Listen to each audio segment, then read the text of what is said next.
নমস্কার দর্শক বন্ধুরা, তোমরা সবাই কেমন আছো? আশা করি সবাই ভালো আছো, আমিও ভালো আছি।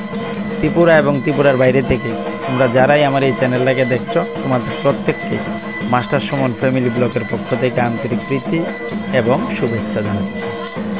সতীর 51 ফিটের 1 ফিট আমাদের উদয়পুরের মাতা ত্রিপুরা সুন্দরী মায়ের মন্দির। আজকে আমাকে আমার নিজের ব্যক্তিগত কাজের জন্য একটু চন্দ্রপুর যেতে হয়েছিল, তাই আসার সময় আমি মাকে দর্শন করার উদ্দেশ্যে মাতার বাড়িতে গিয়েছিলাম, অর্থাৎ মাতা ত্রিপুরা সুন্দরী মায়ের মন্দিরে গিয়েছিলাম। আমি যখন মাতা ত্রিপুরা সুন্দরী মায়ের মন্দিরে যাই তখন দেখি যে মায়ের সন্ধ্যা আরতি চলছে। তাই মায়ের সন্ধ্যা আরতির কিছু অংশ আমি আমার মোবাইলে ভিডিও করে নিয়ে আসি।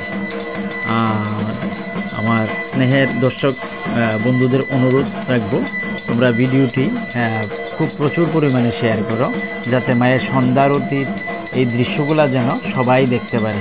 সবাইকে ধন্যবাদ, সবাই ভালো থাকবেন, সবাই সুস্থ থাকবেন। ধন্যবাদ সবাইকে।